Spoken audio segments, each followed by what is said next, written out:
we've had a program up at Ash Grove. We've had a program at Republic, and up at Ash Grove I had the family, Cardinal family, and the reason for that is, as Betty says, trying to show the importance of music in an Ozarker lifestyle. It is important. By having that family, we got them to tell mother and father and the children why that was important. Why was it important for the mother and father to teach what they knew in the way of song and music to the children? And why did the children want to learn it? And that's what we got talking about. Then down at Republic, we had a very nice elderly gentleman, Mr. Nance, from up at Morrisville, that has made 40 fiddles. And he played fiddles, and we got him to tell people why making fiddles was important to him. So tonight we've got a different group, and tomorrow night over at Brentwood we'll have a different group yet. Trying to get a pretty good cross-section of why music has an important part. As I said, up in Ash Grove, back during the Depression days, and some of you people don't know what I'm talking about at all. But if you don't know, you never went through a bad depression. That's what we're going through now is nothing. But you that can remember, knew the people lost everything they had, their houses, their homes, their furniture, and about the only thing they kept was their clothes and some kind of an old jalopy, and I mean a jalopy. And try to move somewhere to California most of the time. But there was something else they kept. They kept the music instrument. Now the finance company or the bank, whoever it was, would take everything else, but they didn't take that old jalopy, their clothes, and the music instrument. And we have pictures documenting people from the Ozarks going to California to get out maybe the first day or second day in Oklahoma or Arizona, and would be sitting at the side of the road, maybe on the running board of the car, or somewhere, playing that old music instrument and singing songs. It was just that one little element that somehow seemed to give them just enough courage for one more day. They didn't know what it was going to be. But they did not forget their songs they had learned. So that is part of the story we're trying to tell. And as Betty says, this is informal. Art, Galvin, the fiddler, and Gordon McCann. And I think there's a little something about Gordon that you should know. Now, I've never talked to him why either, but I'm going to ask him right now. But this is an informal thing, and after they get to playing and talking, and Art's going to do a little talking, if you've got a question, ask him. You don't have to wait into the program. Hold your hand up. But how long have you been playing that guitar? Well, I've had it a lot. Well, with him, 3 years. Okay. Why? I just found a good teacher. Yeah, but why? I've always been around the music. Grew up with KWTO, like everybody else. But it laid fairly dominant. I was a basement player. Okay. Then something happened. Well, I just got started. Anybody can play one of these. No, they can't. Oh, yes, they can. I'm living proof. Yeah, all right. But there was something that started. I think probably I got down to Ozark one time and started playing with a group. That's the thing, is to get in with a group. Don't ever play by yourself, because you don't learn time or anything. It gets boring anyway. Do you think it's important now that you do it, and that it does? Yeah, it is. It's a passing thing, I'm afraid. I want to try and be a part of it as much as I can. Sure. And Betty is right on another thing. Oral history. I've said this for years, and I'm just now beginning to make little brownie points, I guess. But I said years ago that oral history is important, and it should be taught in the schools. It should be made available to anybody who wants to. But I was kind of bumping my head against the wall. But now oral history is becoming important in the last few years. And on the 26th of this month, I'm going to Jeff City to talk to the Missouri Baptist Historical Society that wants to start collecting oral history. So now the churches are beginning to find out that oral history is important. Because everybody knows a little bit of something that we should collect. Now, no, it won't be a gap. And I quit giving part of my collection to some people because I found out that they were putting it down in a bomb-proof shelter, I think it's 4 stories underground. And once it got in there, I couldn't even get into here my own tape. What was going to happen one of these days, somebody's going to come along and say, good gosh, look what we found down this holding ground. A lot of material. And there was a guy named Max Hunter. But who's going to help now? So that's what I think about the library. I think they're doing one of the best things the library can ever do. We're going to start making this material available for you to hear today, tomorrow. Check it out on the library card and take it home with you, I guess, or something like that. But anyway, so this is all part of it. So Art, you take over, and as I said a while ago, I'll have some questions. If you've got some, why, hold your hand up.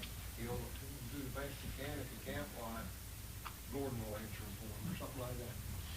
Thank you, Max. Well, excuse the sitting position, but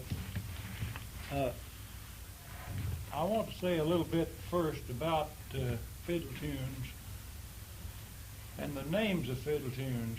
All of you know a name of some tune. Most of you know Turkey in the Straw or something like that. But there's a sort of a fantastic interest in just the names of fiddle tunes. They're named for a lot of different reasons. For the place where they were first conceived, or for the day of the week, or the time of the month, or the time of the year, or the person who played it first, the person who put it together as a composition, and there's a lot of things. Now, you hear the 8th of January. That's, of course, that has a historical significance because it commemorates the Battle of New Orleans. And then there's the Wednesday night waltz. That's for the day of the week. And the 4th of July, and a lot of things have been used to name fiddle tunes. But a lot of fiddle tunes are named for the person who composed it for this reason. Nowadays we have recordings, and we have tapes, and we have radio, and we have TV to pass on something that you can learn a tune from somebody. Up to 25, 30 years ago, if you didn't pick up the tune from the man you heard play it, which is pretty hard to do, even if you're a sharp musician, which I'm not, because I can't pick up a tune that easy. But a lot of people would hear a tune that tickled his fancy. He'd like to play that. He may have got a little of it. He took it home with him, and he played part of it. And he tried to remember what the rest of it was. And first thing you know, he was confused, and he had that tune and another mixed up with somebody else. So he put parts of 2 tunes together and called it something else. And regionally, Texas fiddling is a different fiddling from Missouri fiddling. Western swing, you know what that is. It's something that was happening from the 30s through the 50s. Bob Wills and his Texas Playboys. Now that got to be a very much of a folksy kind of music through Oklahoma and Texas, Kansas, and that area down there, and now it's filtering all into the rest of the rest of the country. Texas fiddling is something else, really. It's distinctive. If you play the fiddle and listen to fiddlers, it won't be long till a man plays the fiddle, you say he plays Texas style, or he plays Western swing. He whips it up and plays it fast, and if you try to square dance with it, it's just about all you can do to do it. And what a lot of people don't think about in fiddle tunes, it's all fast music. I've played lots of places. Somebody said, bear down on it, whip it up.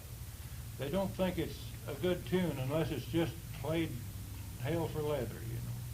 But that's not so. Some of the best fiddling that I've ever heard that pleased me most is not fast fiddling at all. It's good, distinctive, clear fiddling that you can hear the notes of. And if you try to play a fiddle tune too fast, it runs together till it's not even a tune. There is also kind of fiddle music that comes to us from Canada. French Canadians. The French Canadians and the Scotch and the Irish and English have got a distinctive type of southeast Canada fiddling, Canadian fiddling, and it's almost pure British Isles. And of course we're the type of people all through here, the Carolinas and Tennessee and Kentucky and moving on into Missouri and Arkansas. We have a large heritage of the British Isles, and we have the tunes called hornpipes, which was originally not a fiddle tune at all, but played to a little old wooden reed pipe that you play a tune on, and was a dance. Of course, basically, fiddle music is almost completely based on dancing, and it's changed for several reasons. 7,500 years ago, a fiddle tune didn't last very long at a dance because with 7 petticoats on, you don't feel like dancing very long, and or with woolen jeans on. But nowadays, with loose sports clothes that's comfortable and all, that somebody can play a dance for 20 minutes and enjoy it all. But unfortunately, square dancing, as we hear it nowadays, is not the same thing. It's basically it's the same, but square dancers now don't get a live group of musicians to play for them. They play to records, dance to records. And one man can call over a mic and he can call for 25 sets. Used to be, when you had a square dance set of 8 people, one of the people in that set or a bystander called the set. And he had to be where he could hear the music. The music wasn't amplified, and he had to be a loud voice so he could be heard over it. But I'll not talk too much because I just wanted to give you some of my feeling about fiddling. One more little thing, we do find that regional differences also are nationality differences. Like the Dakotas in Nebraska have got a strong Central European influence, and they dance a lot of polkas, they dance a lot of waltzes, they dance a lot of fast things. That's partly because it's up north. You get the farther south you go, the less you feel like dancing. So there's a reason for a lot of things about it.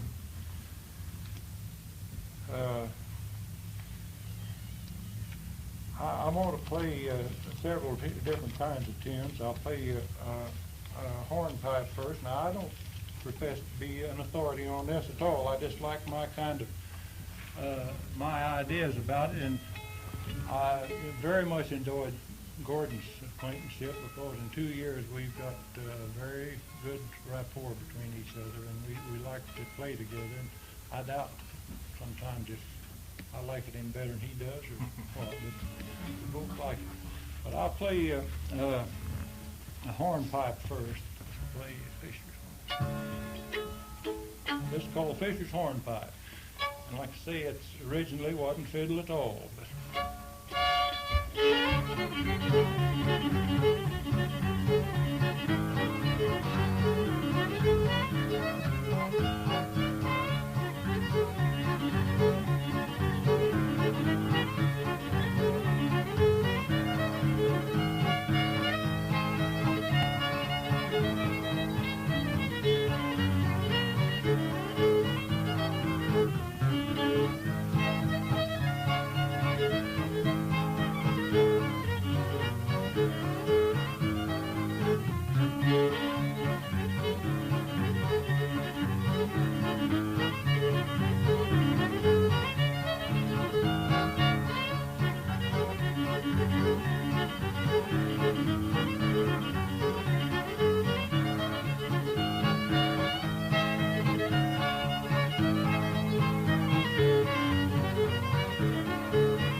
that's named for a man who published it in a book in 1780 called Fisher's Cotillions, and that's where they got the name Fisher's hornpipe.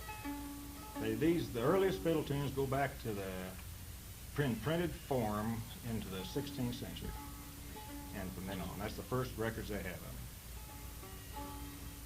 it. And they've come on down to us in various degrees of perfection.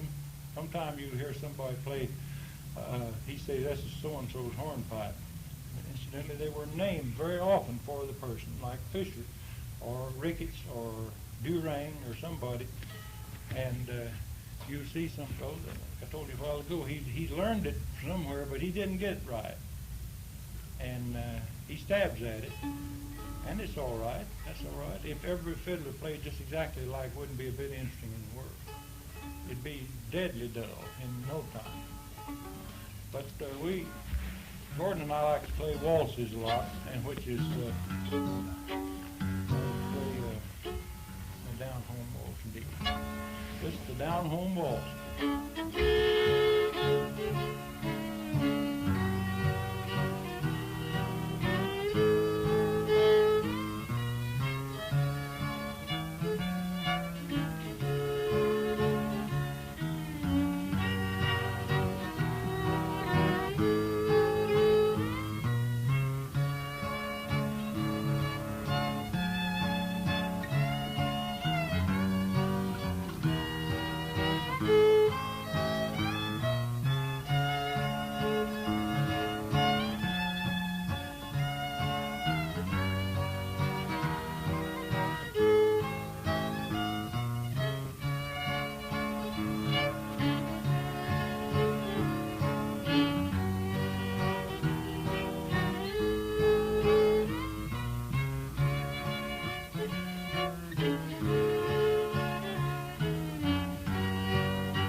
Said a while ago, anytime you feel like asking something, if I can answer it, I will.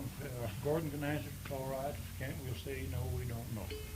So if anything about it, or if you take notion you want to request something, if I can play it, all right. If I can't, I'll tell you so. So since we're in the waltz mood, let's play it. Now maybe you'll all know this.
fiddler plays it, and every fiddler has a little bit different version to it of it.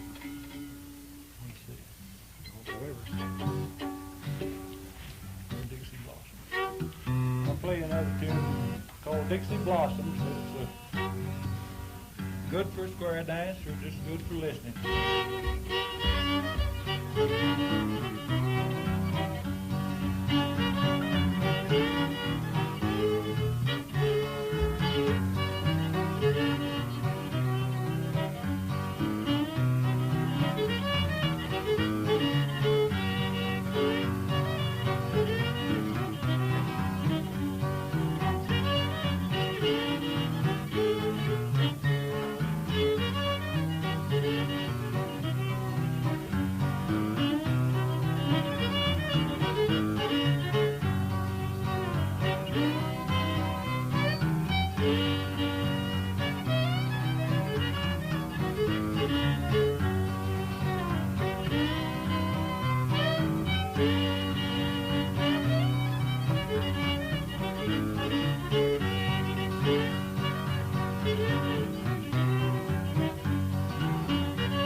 Anybody have a request?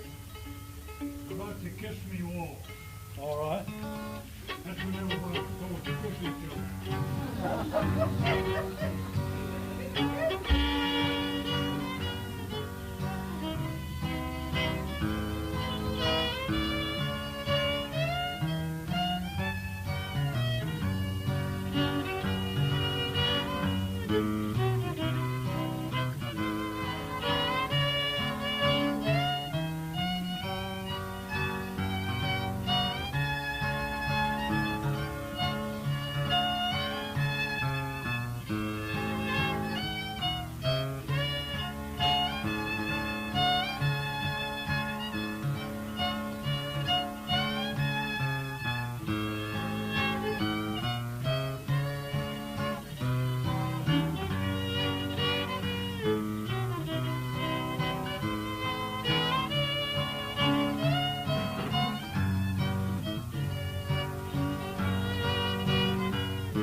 A lot of these songs originally had what was called a chorus and a verse. And because of fiddle contests, because of time on radio and everything, a lot of they dropped the verse on a lot of them, and all you ever hear is the chorus.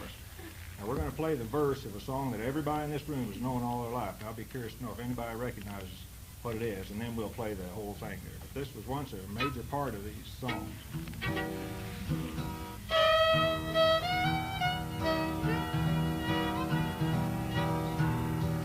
Start again. Start in the middle.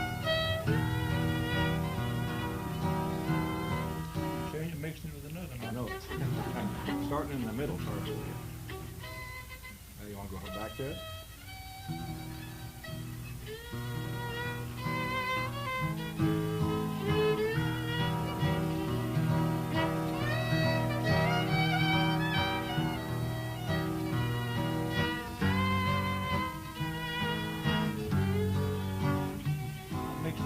All right.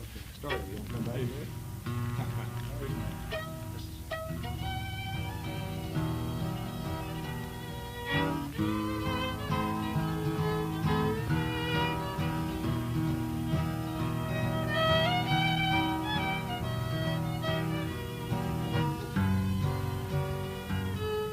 All right, do you know what that is? What tune, what song goes with it?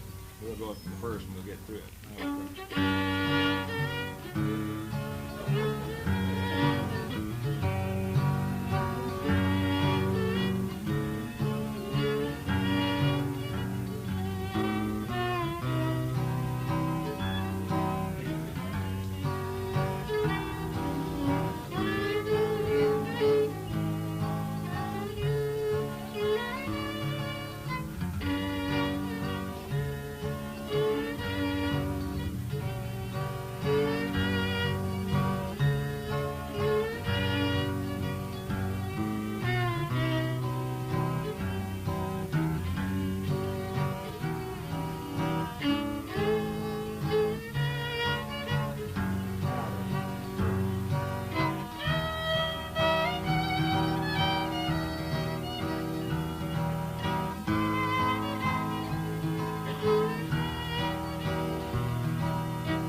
Sorry, I got off on the wrong foot, but I play another tune almost exactly like that. It's easy to mix. But you see what we mean by that. You don't hear that. That's some people's version of the verse of Missouri Waltz. It's a little bit different from some other people, but that's a pretty good mix shift for it, and it feeds in very nicely into the chorus yourself that you hear all the time. Does it always have the same name? Do they ever change the name of it? Very seldom. Always, She always. just, But even though they dropped it, they still call it the Missouri Waltz? yeah, yes it is. But so often, especially in sheet music, you know, there's a chorus that everybody ignores the verse, plays the chorus. It's like Blue Heaven, you hear the last of it, you don't ever hear what comes before it. Play the part that you played them down yonder. All right.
near us, but whether directed to you or over here to Max, traditionally, when music was being played within the group, did people sit and listen, or did they respond in the way in which they might feel like responding? For instance, a few times with some of the music, I found myself, wanting to clap. When he's at the kissing walls and everybody's supposed to kiss him, I felt like going up and kissing him. And a couple times I felt like, getting up and starting the jig kind of thing. Did people just sit and listen, or are we more inhibited now, or how was it? Well, we play for a lot of music parties, what's called music parties, just get-togethers for the sake of the music. And it's very seldom that you get a reaction out of the people. Mostly they sit there and listen, but they appreciate, and they tell you afterwards, but they're not the type of person all the time that'll applaud. And most fiddlers, especially at a fiddler's contest, that's kind of a common thing over the country, most fiddlers don't like applause in the middle of numbers, because he's trying to show how well he can play it, really, in a fiddler's contest. And if he's right in the middle of it and somebody is a deafening applause, I mean the whole group applause, his is rather bit lost on the judges, And I always did think if I ever did MC a fiddler's contest, I'd ask the people not to applaud in the middle of the number. Wait till the man's over and then just make all the noise you want to. But as to answer your question, you'd be surprised how many people do not react. Max, from the interviews that you've had with people from, way back, did they say not to react? Well, it's according to what party was going to be, Betty. If you're going to, okay, I can take you in Saturday night to a little school up by Hermitage, Missouri, where the people get together. Now, they come for 40 to 50 miles around, all the way from Warsaw, Walburn, places like that, and they bring coffee and sandwiches and cookies and everything. And all the musicians come in, and you can't tell who's going to start first or who's they're going to play with. 2 or 3 might start out, and then the first thing you know, you got 5 or 10 or 15 sitting in the same group. Well, the people that are there to listen do not participate. They're listening. That's all they are. And or they might pat their foot or something like that, but they don't interfere, as Art said. They don't interfere with the musicians, whatever it is, whether it's fiddle, guitar, banjo, or whatever. Yet I've been to many other parties where that maybe the same thing, coffee, Kool-Aid, Arkansas style, and sandwiches and stuff like that were all brought. And they started them just after the first tune or so was played, and little groups began to form, and they were doing this little play party thing. Little dance, square dance and such. I don't know, it's kind of the verbal advertisement that goes out ahead of what the party's going to be. Not too long ago, I went to another little party up near Lebanon in a church house. It had an old-time church house and it had been converted over. And those people just sat there and just listened strictly to the musicians. There was no way to, I'd say they did both. According to what, maybe it might have been who invited you to, what did you expect when you got there? So, both ways. I remember a music party I went to, it's been probably 20 years ago. A small house, about 3-room house. They'd gone to the local undertaker or somewhere and got folding chairs, and the place was filled.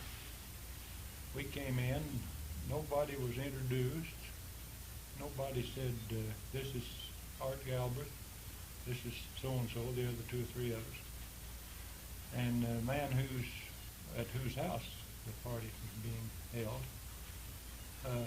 said, where do you fellas want to sit? And I said, well, it's anywhere. So they got some chairs for us. We got over in the corner and we played probably 4 hours, 3 hours and a half. There wasn't a bit of reaction in the world. There wasn't anybody ever blinked an eye, never clapped his hands, or anything in the world. About halfway through it, the woman at whose house the party was being held said, we've got some coffee and cake. Well, they passed around the coffee and cake, and we started in again and played probably another 2 hours. And the man at the house said, well, thank you fellas very much. Nobody ever said, well, we liked it, or they tried to dance or anything of the kind. But I'm sure they appreciate it. It's just that type of person who is not verbal enough to tell you that he likes it. But they didn't anybody get a label while you were playing? No. And I've got... Yeah. Art, do you ever play for dances? Oh yes, lots of times. Are there many of these so-called country dances going on yet? No. There's community dances, you might say, in some places. But as I said a while ago, they're usually, the caller stands at a microphone and he calls for the whole hall, you know. He calls for maybe 20 sets or 15 sets. And it's kind of a mechanical thing. And as a general rule, they have a big, loud, amplified record player to play the music. Very seldom, once in a while. Now down at Ozark this last winter, they've had some community dances with live music. Now, early Ozark area or period, why, of course, the country dances was one of the biggest Yeah. Forms of recreation and entertainment. Right. Still could be. Yeah. There's two angles of it. One of them is an area where there was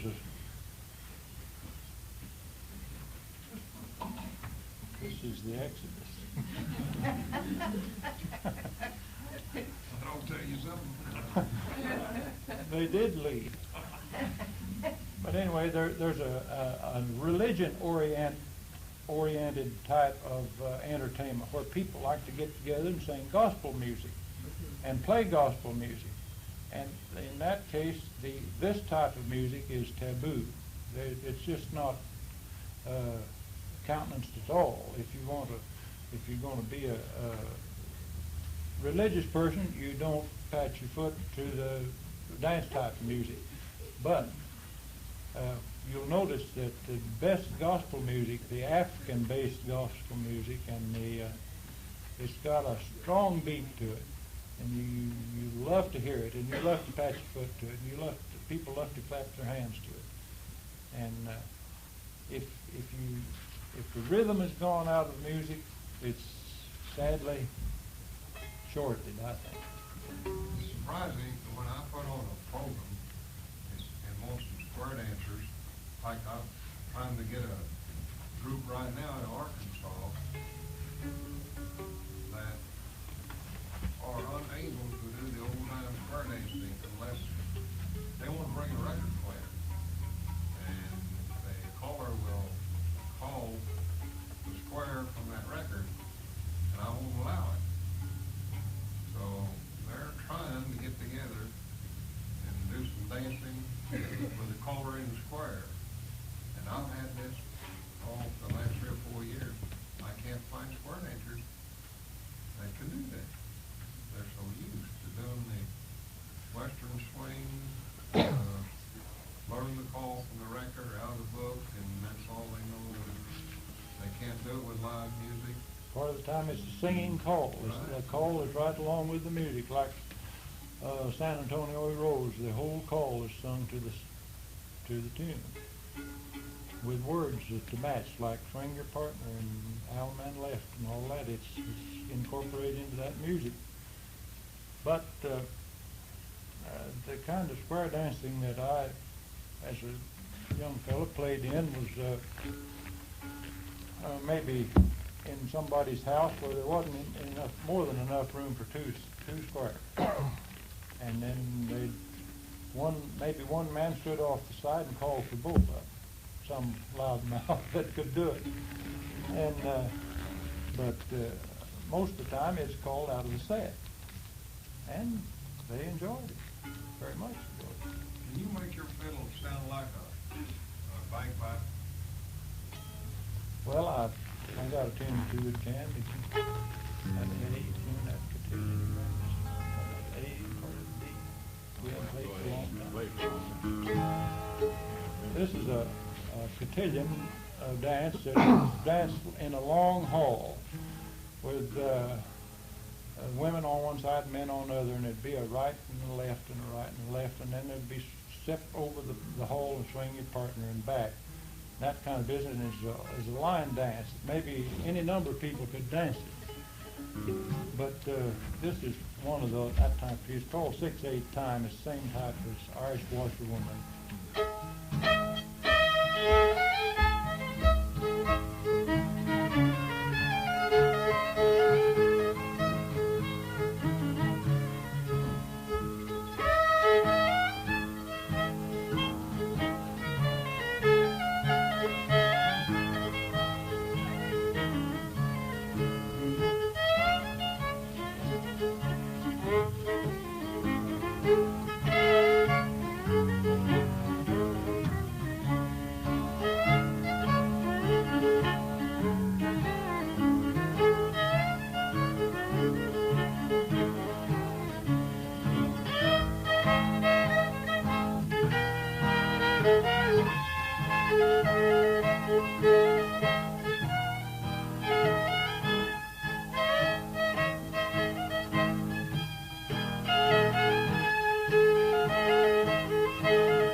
Sort of a drone in there like a bagpipe.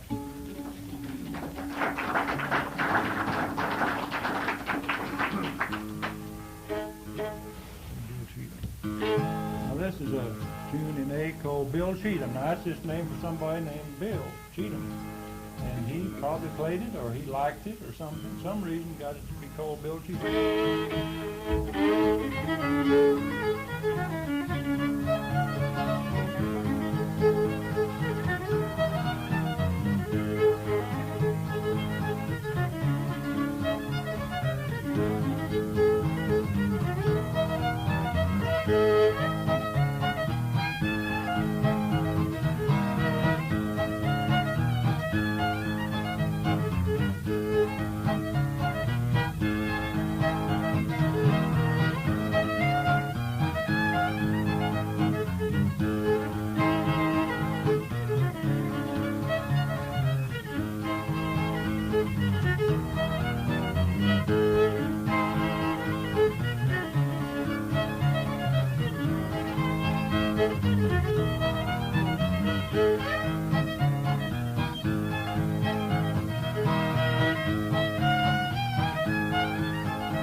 As I mentioned a while ago, we do have a big heritage of the British Isles in our music, and it comes forth in most of the old tunes really, and the hornpipes and the reels, which are pretty much the same type.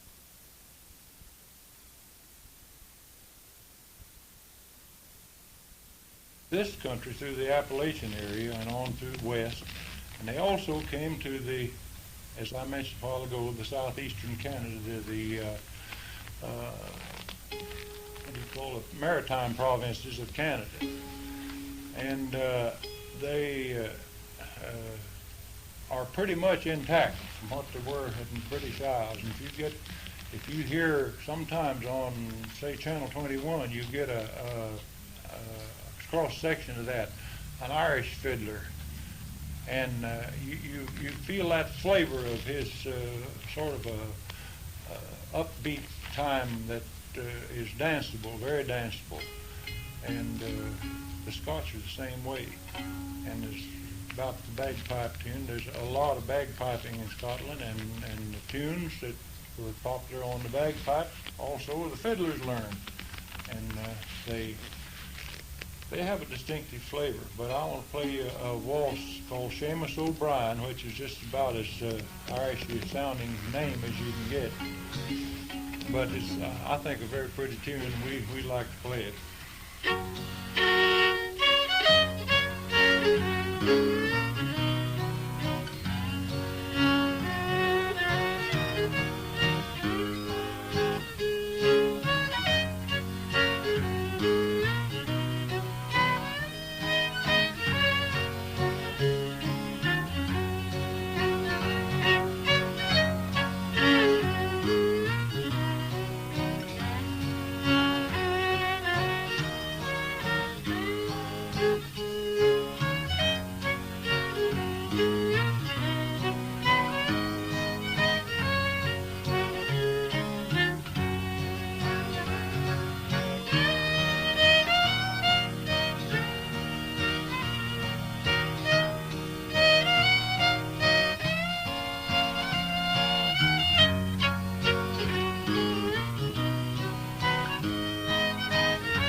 That's just about the same as it came from Ireland, and if you hear, once in a while, you hear a French-Canadian fiddler that'll play that tune or another just like it, that type of music, and you've got a nationality feeling in it right away.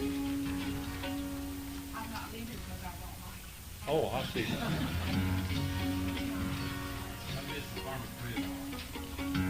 What? What do you say? Couldn't hear it. Miss McCormick's reel. Miss McCormick's reel? Miss McLeod's reel.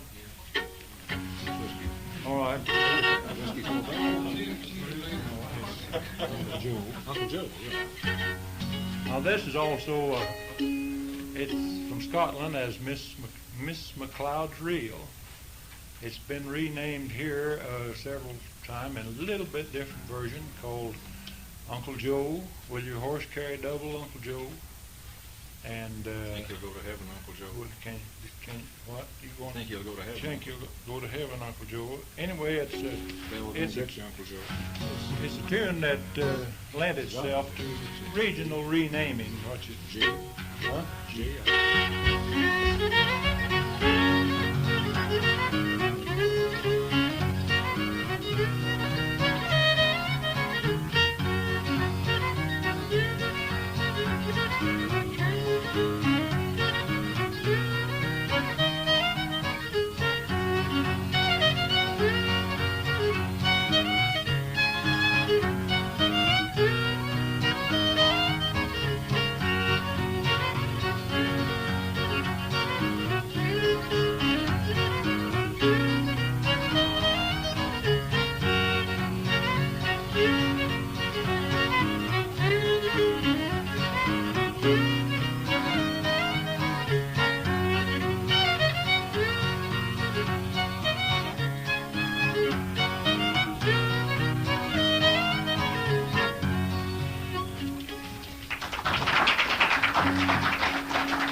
Red Wing, all right. That guy right there that's sitting on in, he's a very good musician too.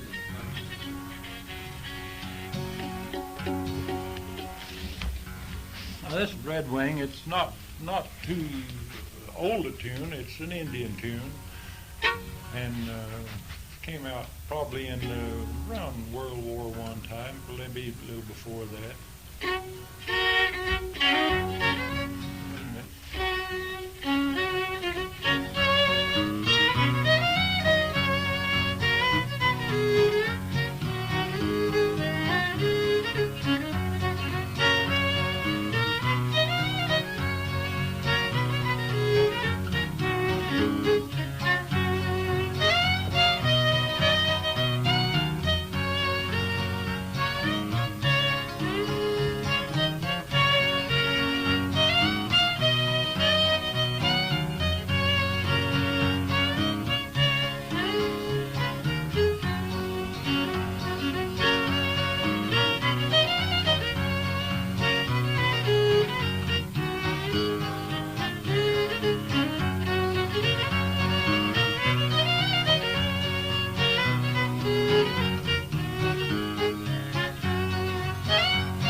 That's familiar to a lot of people who were in the senior citizen area because it was on in the old player pianos. Everybody's player piano had a copy of Red Wing, and that was really worn out. Red Wing and Missouri Waltz and some of the old ragtime pieces. The player piano, that was the roll that got worn out. What? No, I don't know that. That boy back there can sing it, but I don't play it. All right, this is Durang's hornpipe. Tell him about that, boy. John Durang was in the first circus in the United States in 1780, and this he had a dance he did, and they had a dwarf with the circus named Hoffmeister. Full of trivia. And this Hoffmeister wrote this hornpipe, and they called it John Durang's hornpipe, and he used it in his act in the circus. And incidentally, the name of this circus was Ricketts, and Ricketts' hornpipe was named after the man that had the first circus too. Well, this is Durang's hornpipe, and it's a typical hornpipe, the one that would be a lot of notes in it, and it's a good dance tune.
Getting into a little different period of music, coming on down into the John Philip Sousa marches, you know, and there's many marches in the marching band, and when we're a little bit, it makes your heart flutter a little bit when the war is going on and somebody plays a fast march, you know, you get patriotism just boiled out of you, you know. Let's see.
still in the low ground, and it's probably Scotch in origin. And you'll notice a kind of a lonesome sound in it, which is a minor key. And all of you know music, you know when you get in a minor key, you get in a sort of a plaintive, lonesome sound. But it's in this tune.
There's a lot of tunes written about mules because, for several reasons, mules is just about as rural a thing as you can get, and they figured a great big deal in people's livelihoods, and the stubbornness of a mule and the good service of a mule is very often conversation, so it's not surprising this thing got named the mule.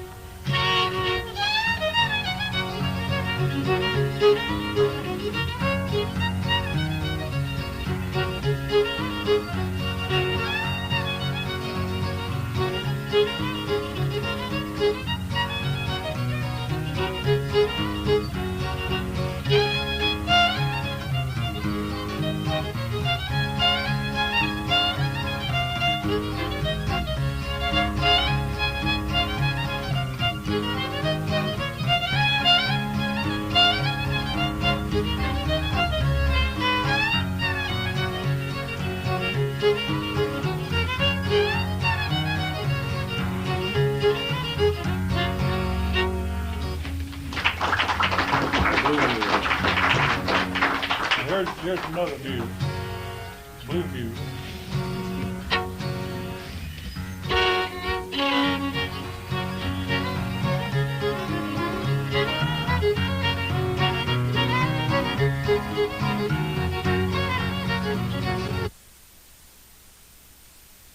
At all. I'm not knocking religious people. I belong to a church and go fairly regularly. But the idea was that if the fiddle was there, the devil came in and took over. And that's the essence of that article that I wrote in the Ozark Mountaineer last October. If you have it, take it, or you have an opportunity to see it while it's in there, about that answer to that very question. I know part of that came from the old timers they had a belief that's a little hard to understand. They had a sin of soul and a shame of flesh. And you could go to a play party and hold hands. That was all right. But for two people of the opposite sex to let their body ever touch, well, that was just, well, you just couldn't get much worse than that. And sometimes I read where they thought Fiddle caused this to happen to the Sin of Soul.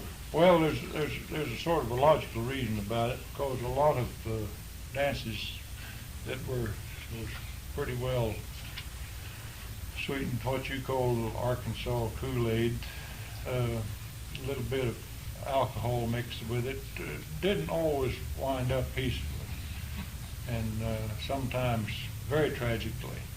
And when they did, it wasn't the liquor, it was this. It's a good thing to lay it on, you know. What's the story behind that? That's the devil's hand curling to grab you? Well, I think there's been some thought that this scroll on which is on almost all fiddles is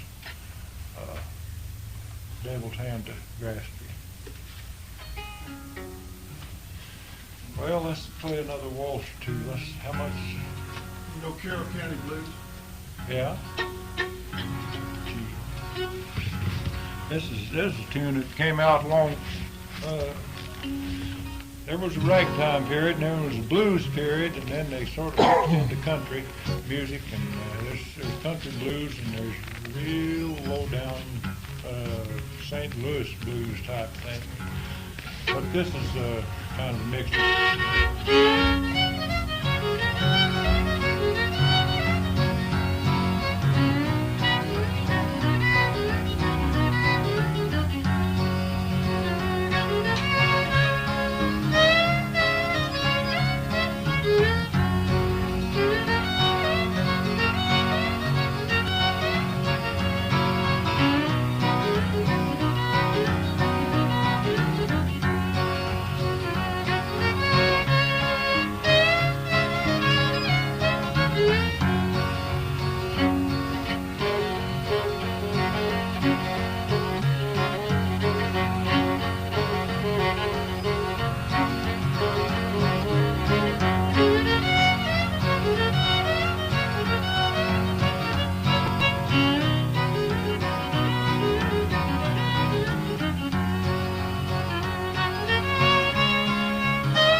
Take a break or anything now? You don't take a break for about 5 minutes? I'll be all right.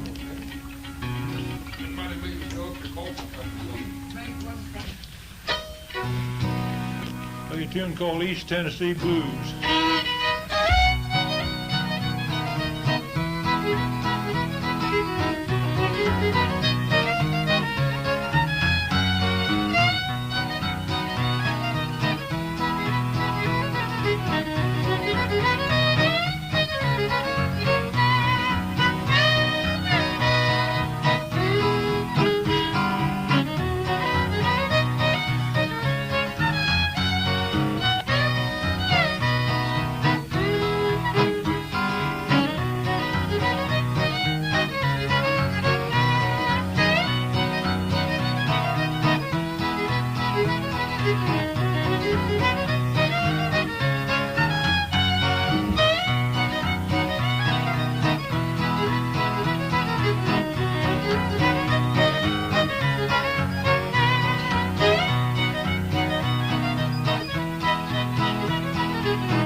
Well, see if you know this one.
Well, we'll try a couple more, and then I think we better do it.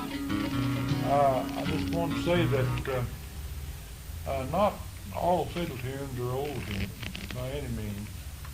There's fiddle tunes being made all the time, good ones, and different ones too.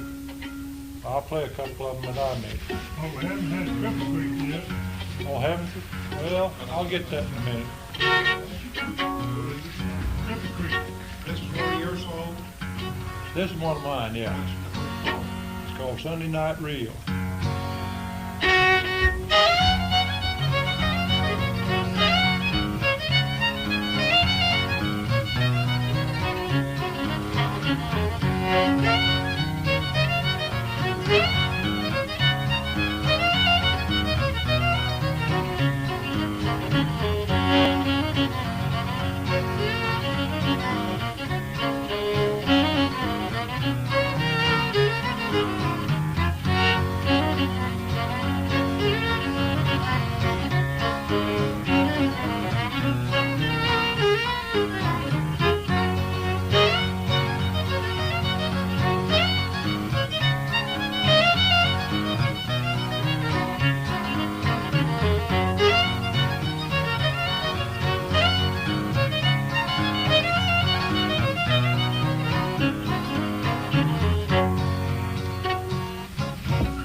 One more of my own, and then we'll play a little request I had, and his request, and we'll quit.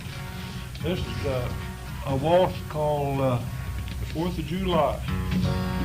Because I made it up on the 4th of July.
Cripple Creek.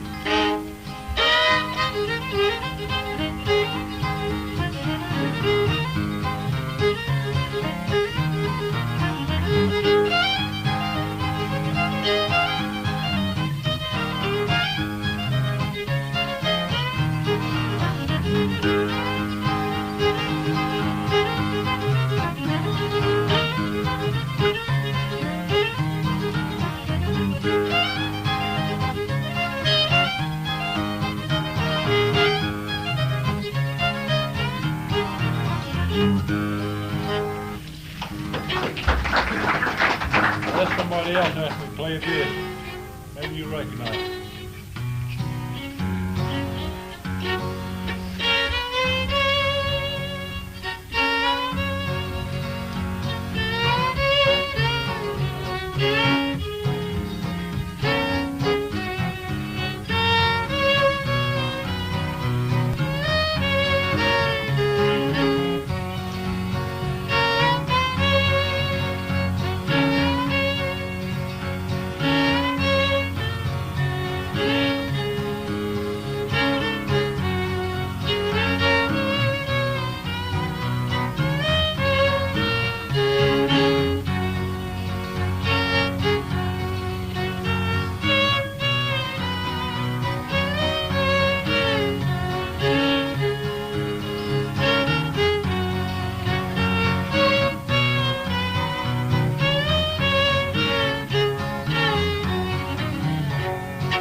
I don't. I just don't play. You don't? No. Just overworked, huh? Yeah?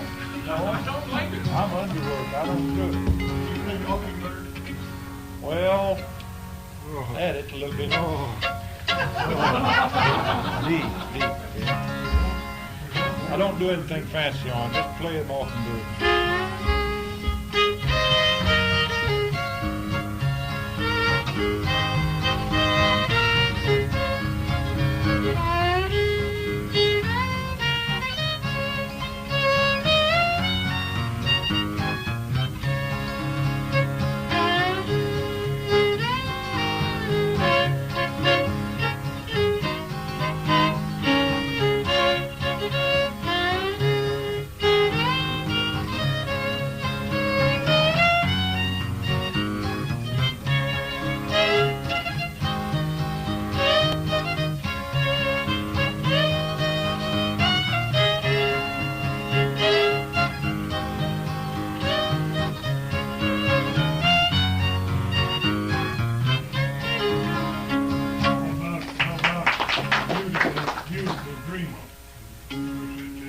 No, don't do that. Flowers Edinburgh, that's an old thing.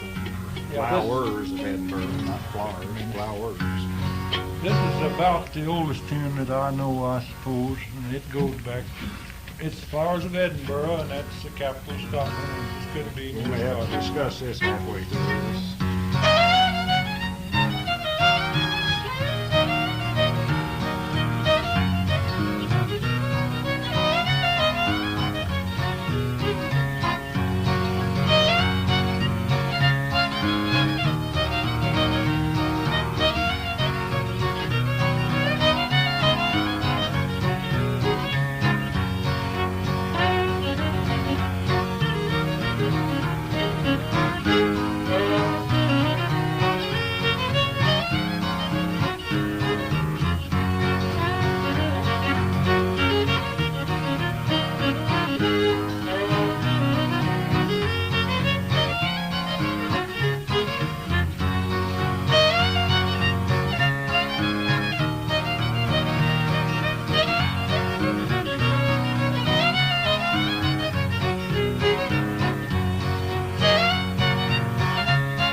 Very much.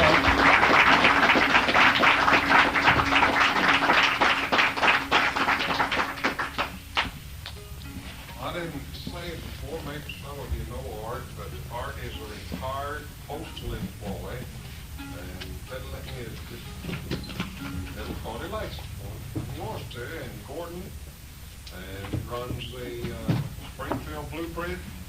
Is that right? Yep. Right. Makes blueprints, has nothing to do with playing the guitar for a living, because he probably, like me, starved to death. He tried to make that instrument, make him a living, so he knows better. But I think so far we've pretty well proved that music is important, and Donnie Coop sitting right back here likes music so well, and he works out at day cold in the daytime, and then goes down to Bobolinks at Branson, what, 3 nights a week now? And before very long, he's going to be going down every night, and driving back to Daycole, driving back to Bobolinks. And I know he gets paid for it, but there's more to it than that. I asked him, do I give him a car, and he said, no, it's fun. So he's doing that because he wants to. Okay, tomorrow night, on the Brentwood branch is going to be an entirely different thing. Dudley and Dean Murphy is going to be there. And the story of Dudley himself on the flat top guitar is rather interesting. He started at the top and went down, or however you want to call it. he was playing pop and rock and everything, and he decided there was something better, and slowly drifted into country and folk. Most people started country and folk go up. Dudley is probably one of the finest flat top guitar pickers that I know of, and you'll hear tomorrow night, many fiddle tunes on the guitar. And then him and Biggie do some singing. And then a week from tonight, over the main library, there's a group you gotta see. They call themselves Swing and Turn Jubilee. 3 people that play the hammer dulcimer, the mountain dulcimer, the guitar, the fiddle, the penny whistle. While we're out, I don't know what all instruments they got, but they can make a lot of music, and have some instruments that we try to break off from times. You can go up and visit with them and look at the instruments. So thank you all for coming, and Betty. Okay, I just want to thank all of you folks for participating and carrying out this program for us. It's really been great. I think 2 things that were said I want to re-emphasize. One thing that Art said, because I think this is the heart of what our program is all about, and when he said, and now I'm going to play you a couple of tunes of my own. And that's what it's all about, to learn about our heritage, what has come, what we go all the way back to the 16th century. You took us back, brought us all the way through other people, and then his own. And that's what we're trying to have happen. And Gordon made his statement, and again, it's the same thing. A businessman, 2 years ago, decided he was going to play the guitar and continued his Ozark story through music, not just listening and being a part of other people, but on the guitar, which says that at any time when we decide that we all have these feelings, we all have these stories, and they can be told, and it doesn't make any difference whether we're starting at this age right here or if we're starting at 100 years like this age right here. We can do it, and it's within all of us, and it's particularly important for this age right here and those that are coming after her that we do it. And so I was so happy when you both happened to mention those 2 things, because that's what this humanities program is all about. If you want to know the specific things about the other programs, these flyers for tomorrow night and Monday night will be on the back table, and it's sure been great to have you here, and